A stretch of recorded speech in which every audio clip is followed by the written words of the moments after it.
सबसे पहले आप लोगों को स्वतंत्रता दिवस की ढेर सारी शुभकामनाएं। इस स्वतंत्रता दिवस पर मैं आप लोगों को भारत व पाक की जनता के आरोपित भेदभाव के बीच की कहानी को बताना चाहता हूँ।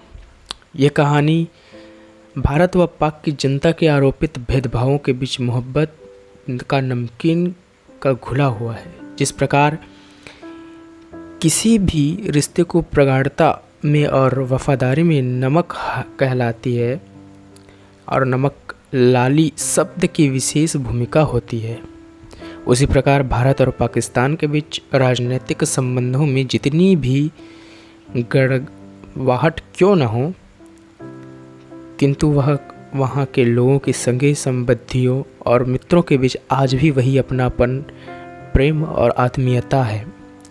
वहाँ के खान पान का स्वाद भी लोगों की ज़ुबान को ललायित करता है, जिसका प्रमाण हम इस कहानी में देखेंगे। और इस कहानी को लिखने वाली भी एक मुस्लिम ही है। हमें इन धर्मों पर और धर्मों के बीच भेदभाव नहीं करने चाहिए।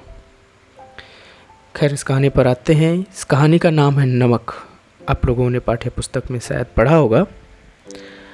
इस कहानी को लिखी है रज़िया सज्जाद ज़हीर जी ने, जिनका जन्म 15 फरवरी 1917 को राजस्थान के अजमेर शहर में हुआ था, जिनका देहावसान 18 दिसंबर 1979 को हुआ। तो आइए इस कहानी पर चलते हैं। नमक कहानी भारत और पाकिस्तान विभाजन के द्वारा विस्थापित हुए लोगों के दिलों का हाल बयां करने वाली मार्मिक कहानी है। इस कहानी के प्रमुख पात्र सफ़िया ने अपने किरदार में अनेक मजहबी प्रश्नों को खड़ा किया है। इस कहानी के प्रमुख पात्र सफ़िया अपने पड़ोस के घर में कीर्तन पर जाती है, जहां एक अधेड़ उम्र की सिख महिला को कद काठी और पहनावे में उसकी स्वर्गवासी माँ की झलक दे जाती है। अतः सफ़िया उस सिख बीबी को बड़ी मासूमियत से देखती है। प्रत्युत्तर में सिख बीबी की वात्सला दृष्टि सफ़िया पर पड़ते ही वह अपनी बहू से पूछ बैठती है। बहू ने बताया कि ये मुसलमान हैं और कल ही लाहौर जा रही है अपने भाइयों से मिलने। लाहौर का नाम सुनते ही सिख बीबी सफ़िया के पास आ बैठती है। एक और कीर्तन चलता रहा, दूसरी ओर सिख बीबी और सफ़िया लाहौर शहर की और विभाजन के हाले दिल बयां करती रही। कीर्तन की समाप्ति पर सफ़िया सिख बीबी से कोई सौगात लाहौर से मांगने को आदेश करने को कहती है। तभी सिख बीबी ने थोड़ी असमंजसता से लाहौरी नमक लाने का आदेश दे देती है। सगे संबंधियों, दोस्तों, भाइयों के बीच 15 दिन किस तरह गुजरे पता ही नहीं चला। दोस्तों व अपने रिश्तेदारों की सौगातें कहाँ रखें, कैसे पैक करें, इस ओहापोह में उसे नमक की उस बादामी पुड़िया को रखने की समस्या आ पड़ी। उसने अपने पुलिस अफसर भाई से पूछा, क्यों भैया, नमक ले जा सकते हैं? वह हैरान होकर बोला, नमक तो नहीं ले जा सकते, गैर कानूनी है। आप लोगों के हिस्से में तो हमसे बहुत ज़्यादा नमक आया है। वह झुंझला कर बोली, मैं हिस्से की बात नहीं कर रही हूँ, मुझे तो लाहौरी नमक चाहिए, मेरी माँ ने मंगवाया है। माँ का जिक्र भाई की समझ में नहीं आया, क्योंकि माँ तो बंटवारे से पहले ही मर चुकी थी। कस्टम की प्रक्रिया को भाई ने बड़ी नरमी से सफ़िया को समझाने का प्रयास किया, किंतु सफ़िया ने बिगड़ कर कहा कि मैं क्या चोरी ले जाऊंगी, मैं तो दिखा के ले जाऊंगी। भाई बहन के बीच अनेक सवालों जवाबों के बीच पुलिस अफसर भाई ने कस्टम के सख्त कानून का हवाला दिया तो भावुक सफ़िया की आंखों से आंसू बहने लगा और भाई सिर हिलाकर चुप हो गया। अगले दिन 2 बजे सफ़िया को रवाना होना था। उसने अपने सामानों को समेट कर पैकिंग शुरू की। उसका गुस्सा उतर चुका था। भावना के स्थान पर बुद्धि ने काम करना शुरू किया। अंततः उसने किनुओं की टोकरी के बीच नमक की पुड़िया रखने का सोचा, क्योंकि उसने आते वक्त देखा था कि लोग किनु केले ले जा रहे थे और फलों की टोकरियों की जांच नहीं हो रही थी। अतः उसे नमक की पुड़िया किनु की टोकरी की तरह में रख दी और रात के 1:30 बजे वह अपने बचपन के दिनों को याद करते अतीत में खो गई। आहिस्ता आहिस्ता उसकी आंखें बंद हो गई और वह लाहौर शहर को स्वप्न में भ्रमण करने लगी। अचानक उसकी आंखें खुली तो उसका हाथ किनुओं की टोकरी पर जा पड़ा, जिनको देते वक्त उसके एक दोस्त ने कहा था, यह हिंदुस्तान पाकिस्तान की एकता का मेवा है। फर्स्ट क्लास के वेटिंग रूम में बैठी सफ़िया का सामान कस्टम जांच के लिए बाहर निकाला जाने लगा। तब सफ़िया ने फैसला लिया कि वह मोहब्बत का यह तोहफ़ा चोरी से नहीं, कस्टम वालों को दिखा कर ले जाएगी। उसने जल्दी से पुड़िया निकाल कर अपने पर्स में रख लिया। सफ़िया ने कस्टम अफसर से औपचारिक बातचीत के पश्चात नमक की पुड़िया पर्स से निकालकर उसके सामने रख दिए और सब कुछ बता दिया। कस्टम अधिकारी ने पुड़िया को उठाकर अच्छी तरह लपेटा और सफ़िया के पर्स में रखते हुए कहा कि मोहब्बत तो कस्टम से इस तरह गुजर जाती है कि कानून हैरान रह जाता है। सफ़िया अपने दोस्तों व रिश्तेदारों को हसरत भरी निगाहों से देखती रही और रेल कब लाहौर से अमृतसर आ गई पता ही नहीं चला। अमृतसर में सफ़िया का सामान पुनः कस्टम से होकर गुजरा। वहाँ उसने कस्टम अधिकारी, जो सूरत से बंगाली लगता था, से कहा, देखिए मेरे पास थोड़ा सा नमक है।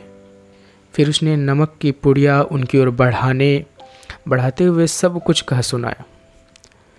कस्टम अधिकारी ने सफ़िया को प्लेटफॉर्म के एक सिरे के कमरे में ले गया और वहाँ उसने चाय की चुस्कियों के बीच अपने मेज़ के दराज से एक किताब निकालकर सफ़िया के सामने रख दी, जिसके बाईं ओर नज़रुल इस्लाम की तस्वीर थी और लिखा था, शम्सुल इस्लाम की तरफ से सुनील दास गुप्त को प्यार के साथ, ढाका 1946। सफ़िया ने प्रश्न किया, तो आप क्या ईस्ट बंगाल के हैं? तो आप यहाँ कब आए? उस कस्टम अधिकारी ने बताया कि उसका वतन ढाका है और वह जब वह 12-13 वर्ष का था तब उसके मित्र ने उसकी सालगिरह पर भेंट स्वरूप किताब दी थी। उसने बताया कि वह कलकत्ता में रहा, पढ़ा और नौकरी मिल गई, पर वतन आते जाते रहा। उन्होंने अपने वतन को नहीं छोड़ा। वतन के नाम पर सफ़िया हैरान हो गई और कहा कि मेरा भी वतन ढाका है। कस्टम अधिकारी ने डाभ की बात करते हुए अपने वतन की ज़मीन और पानी की प्रशंसा की और नमक की पुड़िया सफ़िया के बैग में रख दी। सफ़िया अमृतसर के पुल पर चढ़ती हुई सोच रही थी कि किसका वतन कहाँ है, कस्टम के इस तरफ या उस तरफ। वर्तमान में भारत पाक के संबंध में शत्रुतापूर्ण है। दोनों एक दूसरे को चित्त करने के लिए घात लगाकर बैठे हैं। ऐसे में न तो सफ़िया जैसे लोगों का प्रभाव है, न कस्टम अधिकारियों की चल रही है। बात सही है और सत्य भी है। सफ़िया के कट्टरपंथी भाई जैसे लोगों की जो अलगाव, शत्रुता और घृणा के बीच बो रहे हैं, जब तक यह विष बेल बढ़ती रहेगी कुछ भी ठीक नहीं हो पाएगा। यदि दोनों देशों को मित्र की तरह रहना है तो उदारवादी लोगों को सत्ता के केंद्र में लाना पड़ेगा। इस कहानी का मोरल ये है कि भारत और पाकिस्तान लगभग पिछले 75 वर्षों से सत्ता लोलुप राजनेताओं और मजहबी कट्टरपंथी धार्मिकों के दुराग्रह के कारण संघर्ष ही करते रहे हैं। यह कहानी यह बताती है कि यह विभाजन या यह दुश्मनी सामान्य जनता के हृदय में नहीं है। यह कटु सत्य है कि सामान्य जनता धर्म या क्षेत्र के आधार पर विभाजन या संघर्ष को हृदय के स्तर पर स्वीकार नहीं करती है।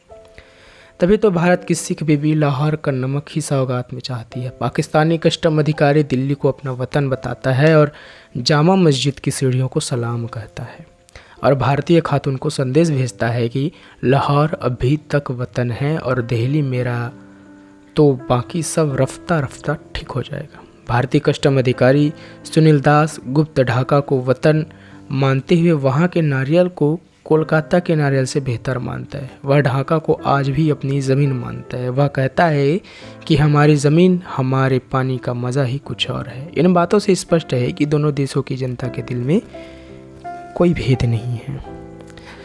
तो आई होप कि आप लोगों को इस कहानी से कुछ समझ आया होगा। बाकी आप सभी को स्वतंत्रता दिवस की ढेरों सारी शुभकामनाएं। आपको ये वीडियो अगर अच्छी लगी हो तो वीडियो को लाइक और चैनल को सब्सक्राइब और शेयर अवश्य कीजिए। मिलते हैं ऐसे ही नेक्स्ट वीडियो में, तब तक लिए अपना ध्यान रखिएगा। धन्यवाद। जय हिंद।